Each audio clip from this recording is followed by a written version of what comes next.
I think it's fair to say that no one can stand the star of this movie. Rachel Zegler is extraordinarily woke, but she's woke in a way that's quite deranged. I truly do believe that. And Disney decided to hire the most insufferable girl boss narcissist that exists on Earth, who hates Snow White, to play Snow White. Excuse me. Your curtain. Please allow me to help. Help? From you?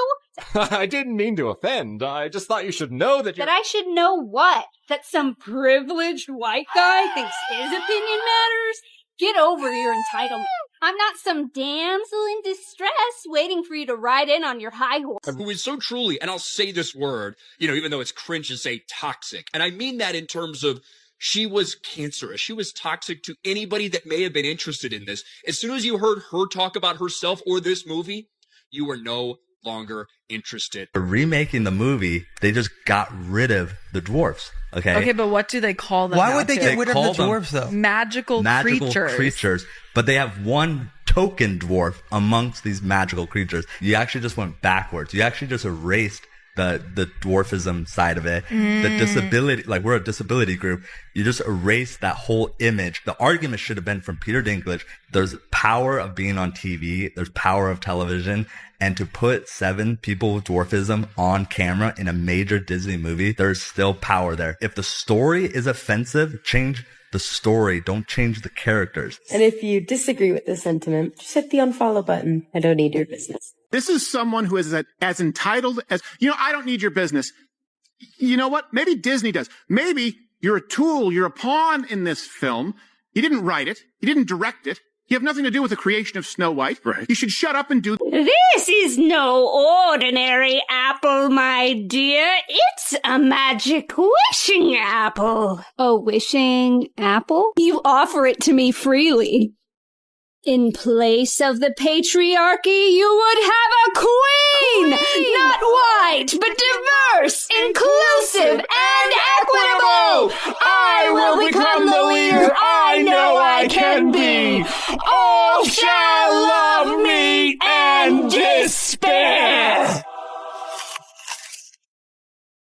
Oh, what has she done to you? Fear not. First love's kiss can break any curse.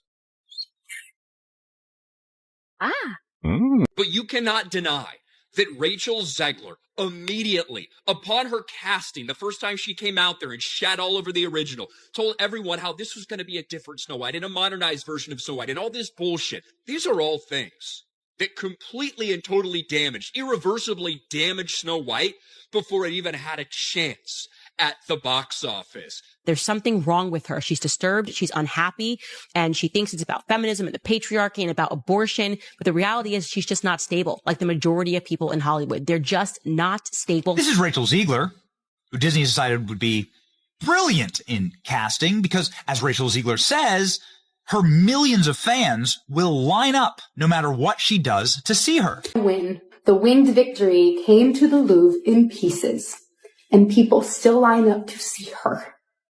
And I can only hope that despite my flaws, and despite my cracks and my breaks, and there are many of them, that at every premiere and everything I do, people will wait in line to see.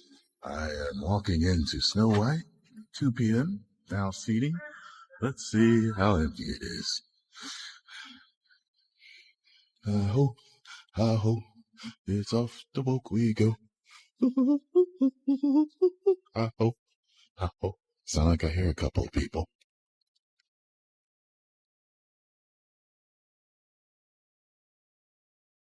One, two.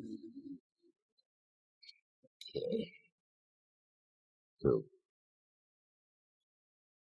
There's videos like this, thousands of them all across the internet, of 0 tickets being sold for Snow White. Here's another. Sounds like you're one of the only ones there, just like Rachel Zegler, as it turns out, and we part with this video of Rachel Zegler alone in a theater watching herself.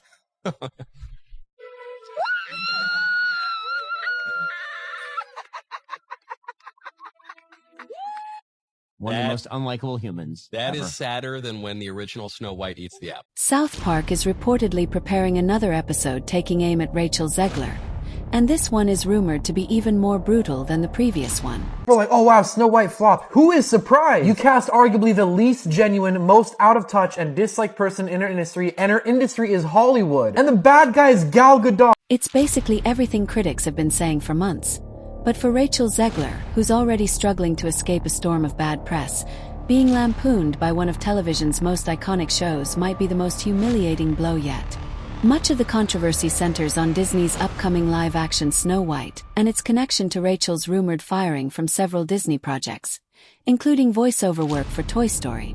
To understand how things unraveled, you have to rewind to what once looked like a Cinderella story in the making. Rachel Zegler was positioned as Hollywood's next breakout star. After her critically acclaimed performance in West Side Story, she landed the coveted lead role in Disney's Snow White, a career-defining opportunity. But almost as soon as the project was announced, things began to spiral. The controversy wasn't about the film itself at first, but rather the discourse surrounding it. Rachel's interviews soon became the focal point, drawing intense scrutiny and backlash online. One thing about Snow White in particular has a lot to do with Rachel Zegler's firing situation. We already talked about how she was let go from various projects by the Walt Disney Company, including doing voiceover work for Toy Story 5. Rachel Zegler's comments about Snow White, saying it's not 1937, calling the prince a stalker, and dismissing the original story as outdated, went viral and sparked backlash. Many fans felt she wasn't celebrating the character, but mocking the classic she was supposed to honor. I just mean that it's no longer 1937. It's going to be safe for the prince, and she's not going to be dreaming about true love. She's dreaming about becoming the leader she knows she can be. The backlash only grew as more clips surfaced. While some praised her comments as bold and modern, many others saw them as condescending and out of touch. Disney Snow White, live-action adaptation without Snow White in it, and made by people who hate Snow White, got historically ratioed. This is a historic ratio. The term girl boss Snow White started trending, and not in a flattering way. Every quote, every interview, every red carpet moment was picked apart under a microscope. The excitement fans once felt for a Snow White remake seemed to fade. One moment that fueled the narrative even more was Rachel's dynamic, or lack of one, with co-star Gal Gadot. Their awkward interactions during press events, especially a memorable Oscars moment, became a talking point online and added to the growing scrutiny. I just want to tell you guys about a incredible movie that just came out, Snow White. Wow. I just got to tell you, best movie I've seen in years, and there have been some really, really good films lately. Madam Web, Rebel Moon Part 1, that movie, that transgender one, with the Mexican drug lord. But Snow White blows them all away. Chat, this movie has everything. Horrifying, CGI, little people, check. A feminist princess who don't need no man, double check. Diddy dance party at the end, double Diddy check. All this to say, go see Snow White right now. The new one. Not that old stupid one where the princess gets saved by some good, upstanding guy. When Rachel and Gal presented together on stage, fans noticed the lack of chemistry and minimal interaction.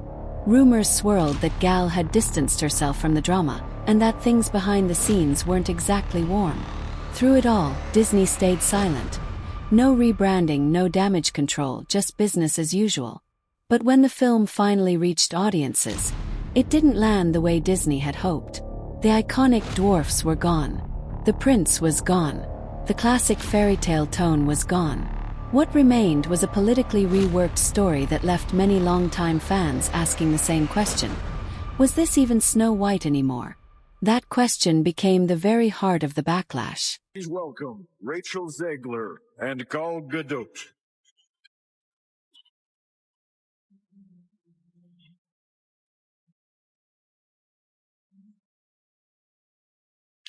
Visual effects push the boundaries of what we see on screen.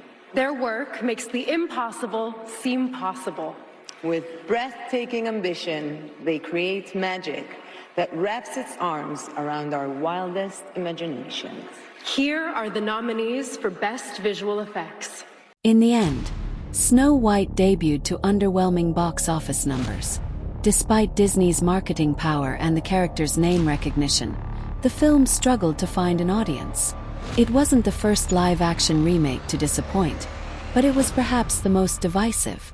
Now, it's being immortalized the way South Park does best, with biting satire. For Rachel Zegler, what was meant to be a career-defining moment has become a cautionary tale about public image, franchise loyalty, and the fine line between empowerment and overreach.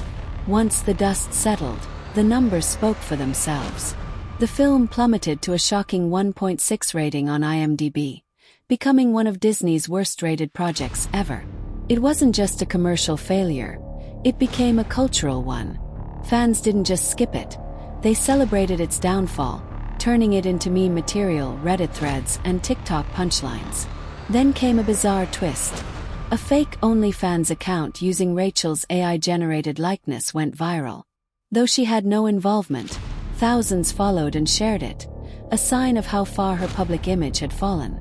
What once would have seemed absurd now felt almost believable. Hollywood noticed. Casting calls that once would have had Rachel at the top reportedly went to other names.